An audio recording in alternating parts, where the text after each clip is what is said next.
Medicine के खाली wrapper से कैसे आप हज़ारों की बचत कर सकती हैं। शर्ट के बटन पर नेल पेंट लगा के कैसे आप इसको लंबे अरसे तक इस्तेमाल करके अपने पैसे बचा सकते हैं। और एंची टेप को आप किस तरह बोतल के ढक्कन में रख के अपनी हज़ारों की बचत कर सकती हैं। इसके अलावा डस्टबिन पे शावर चलाने का जो राज है वो भी इस वीडियो में मौजूद है, तो इसके लिए आपने वीडियो को फुल देखना है। बिस्मिल्लाहिर्रहमानिर्रहीम, अस्सलाम वालेकुम। मैं हूँ शाज़िया और आप देख रहे हैं शाज़िया होम टिप्स। आज की जो मेरी टिप्स हैं इंशाल्लाह वो बहुत ज़बरदस्त हैं और आपकी बहुत ज़्यादा बचत होगी और आपको इससे बहुत ज़्यादा फ़ायदा भी होगा। तो टिप नंबर 1 में मैं आपके साथ शेयर करूँगी। अमूमन क्या होता है, हम नेल पेंट रिमूव करने के लिए जो इस तरह के पेपर रिमूवर लेके आते हैं, जब ख़त्म हो जाते हैं उसकी जो खाली बॉक्स होता है जिसे हम वेस्ट कर देते हैं। अगर आप देखें तो इससे बहुत ज़्यादा फ़ायदा हो सकता है। आप सर्दियाँ आ रही हैं, इसके अंदर वैसलीन भी डाल सकती हैं, लोशन भी डाल सकती हैं और इसके अलावा जो आपको लगता है कि ज़रूरी चीज़ है वो इसमें डालें और अपने छोटे से छोटे पर्स में रख के अपने साथ ले जा सकती हैं। बहुत ज़बरदस्त टिप है, लाजमी इसको ट्राई करिएगा और फीडबैक देना मत भूलिएगा। टिप नंबर 2 में मैं आपके साथ शेयर करूंगी। अमूमन क्या होता है, जब हम शर्ट लेके आते हैं कुछ अरसा जब हम इस्तेमाल करते हैं मशीन में कपड़े वॉश करने की वजह से इसके बटन हो जाते हैं ढीले। तो अब आपने क्या करना है, जब भी आपने शर्ट को लेके आना है, कोई भी बटन वाली शर्ट हो तो आपने जिस कलर की शर्ट हो उस कलर का आपने नेल पेंट ले लेना है, या जिस कलर के धागे से जो बटन लगे होते हैं उस कलर का आप नेल पेंट ले लें। लेने के बाद आपने इसकी उल्टी साइड पे बटन के नीचे कुछ इस तरह से नेल पेंट लगा देना है। इससे क्या होगा, धागा अकड़ जाएगा और खुलेगा नहीं। जितनी दफ़ा मर्ज़ी वॉश करें और बटन उतरेगा नहीं, टूटेगा नहीं और आप लंबे अरसे तक शर्ट को इस्तेमाल कर सकती हैं। नेक्स्ट भी बहुत ज़बरदस्त होने वाली है। जो बच्चियाँ ऑफिस में वर्क करती हैं या कॉलेज में जाती हैं या पेंसिल से रिलेटेड जो भी पर्सन है उसके लिए ये टिप बहुत ज़बरदस्त होने वाली है। अमूमन क्या होता है, हमारे घर में जो इस तरह की पेंसिल्स होती हैं वो बहुत ही इधर उधर बिखरी पड़ी रहती हैं। तो इसको समेटने का बेहतरीन तरीका ये है कि आपने इस तरह चूड़ी ले लेनी है मेटल की और आपने इसके अंदर सारी इस तरह की पेंसिल्स को, पॉइंटर को, हाइलाइटर को कुछ इस तरह से लगा देना है। अब लगाने के बाद आप इसको बैग में भी रखेंगी तो ये उतरेंगी नहीं इस हैंगर से, और इसके अलावा अगर उतरेंगी नहीं आपके बैग में कोई चीज़ होगी तो वो भी ख़राब नहीं होगी। लाजमी इस टिप को ट्राई करिएगा, फीडबैक देना मत भूलिएगा। अमूमन क्या होता है, जिन घरों में स्टिचिंग का काम होता है वहाँ इंची टेप का लाजमी इस्तेमाल किया जाता है। तो इंची टेप जब ऐसे ही हम फेंक देते हैं तो ये चीज़ों के साथ उलझ के ख़राब भी हो जाती है। अगर आप चाहती हैं कि आपकी ये इंची टेप है वो ख़राब ना हो और आप इसको लंबे अरसे तक इस्तेमाल करें और अपनी बचत कर सकें, तो आपने सिंपल क्या करना है, इसको कुछ इस तरह से रोल कर लेना है और रोल करते जाना है और आपने ख्याल करना है कि इसको बहुत खींच के आपने टाइटली रोल करना है ताकि इसके अंदर कोई स्पेस ना बचे। तो अब मैं इसको रोल कर लूँगी और रोल करने के बाद आपने कोई भी जो खाली बोतल होती है जिसका कैप हमारे पास हो और आपने इस कैप के अंदर कुछ इस तरह से इसको दबा के प्रेस कर देना है। और जैसे आप हल्का सा दबाएंगी तो ये कैप के अंदर आसानी से चली जाएगी क्योंकि ये फ्लेक्सिबल होती है और आसानी से कैप के अंदर आप इसको इंसर्ट कर सकती हैं। ये देखें, इस तरह आप रखें और इसको जैसे मर्ज़ी फेंकें, अब इसके अंदर से ये निकलेगी नहीं, उलझेगी नहीं और ना ही ये ख़राब होगी। लाजमी इस टिप को भी ट्राई करिएगा और फीडबैक देना मत भूलिएगा। और अगर आप इसको कैप में नहीं रखना चाहती तो इसका बेहतरीन एक और हल है कि आप इस तरह की हेयर पिन लें और कुछ इस तरह से इसके अंदर लगा दें। अब क्या होगा, ये भी जो इसके सिरे हैं वो हेयर पिन की वजह से टाइट रहेंगे, निकलेंगे नहीं। लाजमी ये टिप्स को अपने फ्रेंड्स एंड फैमिली में शेयर भी करिएगा और ख़ुद भी इनको फॉलो करके अपना जो वक्त भी बचाएं और पैसे भी बचाएं। नेक्स्ट टिप भी बहुत ज़बरदस्त है। अमूमन क्या होता है, हम साशे में कुछ इस तरह की जो चीज़ें लाते हैं, इस्तेमाल करते हैं, उसके बाद हम टोटली साशे को इस्तेमाल नहीं कर पाते बल्कि हाफ़ करते हैं और हाफ़ जो है साशे के अंदर मटेरियल रह जाता है। तो मटेरियल जब साशे के अंदर होता है तो क्या होता है, नमी की वजह से वो ख़राब हो जाता है। जो लोग ईस्ट का इस्तेमाल करते हैं वो बेहतर जानते हैं कि जब ईस्ट हम लेके आते हैं तो अगर वो थोड़ी देर भी खुली रहे तो वो ख़राब हो जाती है। तो इसको आप किस तरह महफूज कर सकती हैं, एलुमिनियम फॉइल का आपने छोटा सा पीस लेना है। अमूमन क्या होता है, जब हम मार्केट जाते हैं या कुछ बाज़ार से बारबेक्यू की चीज़ें मंगवाते हैं तो इसके साथ हमें ये लाजमी मिलता है। तो आप इसको सेव कर लिया करें और इस तरह साशे को सील करने के लिए इस्तेमाल कर सकती हैं। हल्की से आयरन को गर्म करना है और गर्म करने के बाद आपने कुछ इस तरह से इसको सील कर देना है।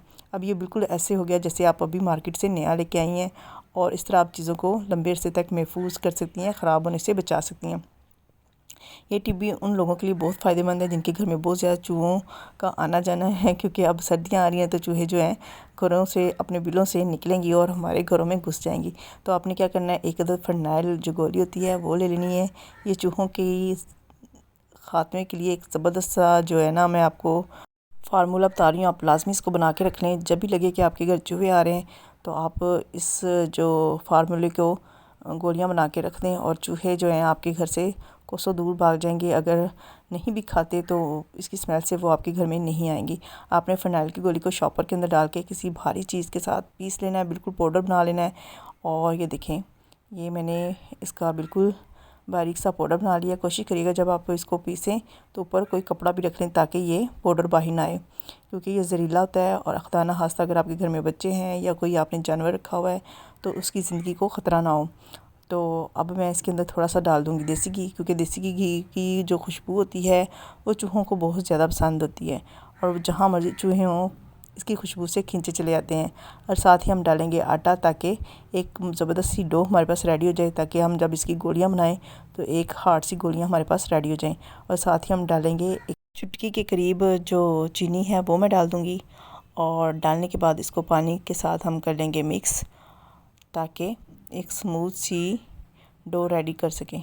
अब आपने एकदम से पानी नहीं डालना, मुझसे ज़्यादा डल गया इसलिए मैं मज़ीद आटा डालूँगी ताकि एक हार्ड सी डो रेडी करें। तो आपने जब भी डालना है तो आपने क्या करना है, पानी को हल्का हल्का डालते जाना है और साथ साथ इसको मिक्स करते जाना है, ताकि जो गलती मुझसे होगी वो आपसे ना हो। तो अब आपने इसको हल्का हल्का पानी डाल के मिक्स करते जाना है और चूहों से हमेशा के लिए ये गोलियों वाला फार्मूला इस्तेमाल करके जान छुड़ा लेनी है। क्योंकि चूहे जो होते हैं ये जब घरों में घुस जाते हैं तो अजीब अजीब सी इनकी बदबू होती है और ये जहाँ यूरन करते हैं तो वहाँ से भी अजीब सी स्मेल आना शुरू हो जाती है। तो आपने जब ये गोलियां बनानी तो आपने ख्याल करना है कि अगर आपके घर में छोटे बच्चे हैं तो उनकी पहुंच से दूर हो। अगर आपने जानवर कोई रखा हुआ है, पालतू जानवर आपके घर में है, तो आपने कोशिश करनी है कि वो भी इस ख़तरनाक चीज़ से बचा रहे। और अगर आपके घर में कोई दिमागी तौर पे कोई कमज़ोर आदमी है जिसका जहन काम नहीं करता तो ख्याल करना है कि ये चीज़ उससे भी आपने दूर रखनी है, क्योंकि ये बहुत ख़तरनाक है। और जब भी आपने ये गोलियां बनानी है तो आपने ये भी ख्याल करना है कि इन गोलियों को आपने ऐसे बर्तन में बनानी है जो आप इस्तेमाल में नहीं लाती। तो अब ये गोलियों का एक सख्त सी डो बन गई है। अब हम इससे बनाएंगे गोलियाँ, और गोलियाँ बनाने के बाद आपने इन गोलियों को उन जगह पर रख देना है कि जहाँ आपको लगता है कि चूहों का आना जाना ज़्यादा है। अमूमन क्या होता है, फ्रिज के नीचे, अलमारी के नीचे, इस्त्री स्टैंड के नीचे और चूल्हे के नीचे ये ज़्यादा बैठते हैं। तो इन जगहों पे आपने तमाम गोलियों को फैला देना है और कोशिश करनी कि गोलियाँ ये रात के वक्त रखिएगा, क्योंकि चूहे जो हैं वो अमूमन रात के वक्त बाहर निकलते हैं। तो जब वो खाएँगे या इसकी खुशबू सूंघेंगे तो उनको खुद ही अंदाज़ा हो जाएगा, तो वो आपके घर से भाग जाएंगे और आप हमेशा से इन चूहों से निजात पा लेंगी। लाजमी इस टिप को ट्राई करिएगा और फीडबैक देना मत भूलिएगा। इस टिप में मैं आपके साथ शेयर करूँगी अमूमन क्या होता है, जब की रिंग के अंदर हम कीज़ डालते हैं या कीज़ को हमने निकालना होता है तो हमें बहुत ज़्यादा मुश्किल होती है। तो इसको निकालने का और इसके अंदर की को इंसर्ट करने का जो बेहतरीन हल है वो मैं आपको बताऊँगी। आपने क्या करना है, इस तरह जो हेयर पिन होती है आपने वो ले लेनी है और कुछ इस तरह से आपने इसके अंदर इसको इंसर्ट कर देना है। पिन इसके अंदर लगाने का ये फ़ायदा होगा कि इसके अंदर एक स्पेस बन जाएगी और आप की को आसानी से मूव कर सकती हैं और चंद सेकंड लगेंगे और आप कीज़ को निकाल भी सकती हैं और इसी तरीके को फॉलो करते हुए आप कीज़ भी इसके अंदर डाल सकती हैं। लाजमी इस टिप को ट्राई करिएगा और फीडबैक देना मत भूलिएगा। ये टिप उन लेडीज़ के लिए बहुत फ़ायदेमंद है जो ज्वेलरी का इस्तेमाल करती हैं, ज्वेलरी की शौकीन हैं। तो क्या होता है, ज्वेलरी जब वो ले आती हैं तो उनकी ज्वेलरी जो है वो ब्लैक हो जाती है। तो इनको साफ़ करने का तरीका मैं आपको बताऊँगी। अब ने मार्केट इस मकसद के लिए बिल्कुल नहीं जाना, अब आपने घर में इसको साफ़ कर लेना है। एक कौली के अंदर, खुले बर्तन के अंदर आपने पानी ले लेना है और इसके अंदर चंद कतरे आपने टूथपेस्ट के डाल देने हैं। अगर टूथपेस्ट हमारे दांतों को बहुत अच्छा चमका सकती है तो ये ज्वेलरी को भी साफ़ करने के लिए बहुत फ़ायदेमंद समझी जाती है। और आपको ये भी पता है कि टूथपेस्ट के अंदर नमक को लाजमी हिस्सा समझा जाता है ताकि इससे दांत साफ़ हों। तो आपने घर में जो नमक इस्तेमाल होता है 1 चम्मच के करीब नमक डाल देना है और साथ ही आपने 1 चम्मच के करीब इसमें मीठा सोडा डालना है, जो मैंने पहले डाल दिया है। और साथ ही अब मैं इसमें डालूँगी सिरका। जैसे ही आप सिरका डालेंगे इसके अंदर बबल बनेंगे, एक एक्शन होगा और यही जो एक्शन है ये आपकी जो ज्वेलरी है उसको साफ़ करने में बहुत फ़ायदेमंद होगा।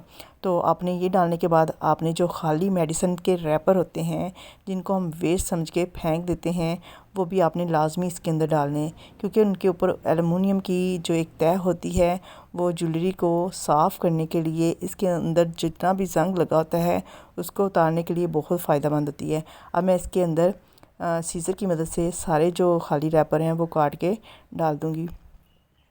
इससे दो फ़ायदे होंगे, एक तो क्या होगा, रैपर काटने से आपकी सीज़र जो है वो भी तेज़ हो जाएगी और दूसरा आपकी जो ज्वेलरी है वो भी साफ़ हो जाएगी, क्योंकि ये रैपर जो होते हैं ये काफ़ी हार्ड भी होते हैं और इनके ऊपर एलुमिनियम की एक बारीक सी तह होती है जो सीज़र को तेज़ करने के लिए बहुत फ़ायदेमंद होगी।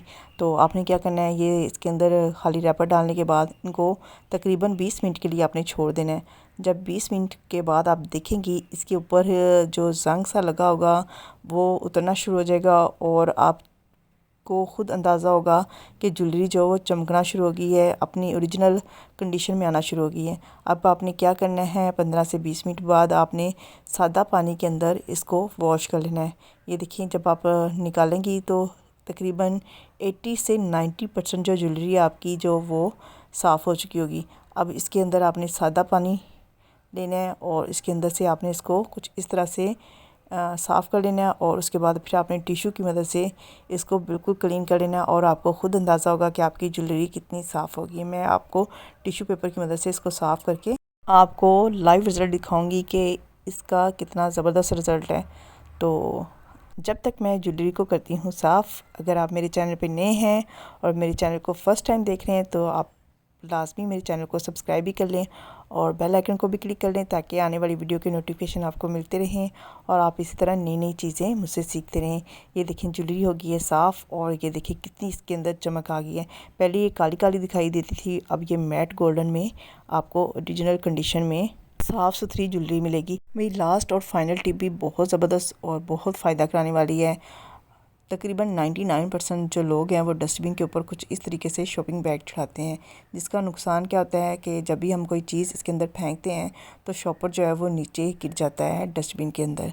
तो अब आपने इस तरीके से शॉपर चढ़ाना, जिस तरीके से मैं आपको बता रही हूँ, आपने कुछ इस तरीके से शॉपर को फोल्ड कर देना है और अब जब भी आप चीज़ इसके अंदर डालेंगे तो शॉपर नीचे नहीं जाएगा बल्कि चीज़ डस्टबिन के अंदर गिरेगी। लाजमी इस टिप को भी ट्राई करिएगा। छोटी सी टिप है लेकिन बहुत कारआमद है। इस उम्मीद के साथ कि आज की टिप्स जो वीडियो में मैंने शेयर की हैं आपको लाजमी पसंद आई होंगी। लाइक भी कर दीजिएगा वीडियो को, कमेंट्स भी कर दीजिएगा, फ्रेंड्स एंड फैमिली में शेयर भी करिएगा, चैनल को सब्सक्राइब भी कर दीजिएगा और अगली वीडियो तक टाटा बाय बाय।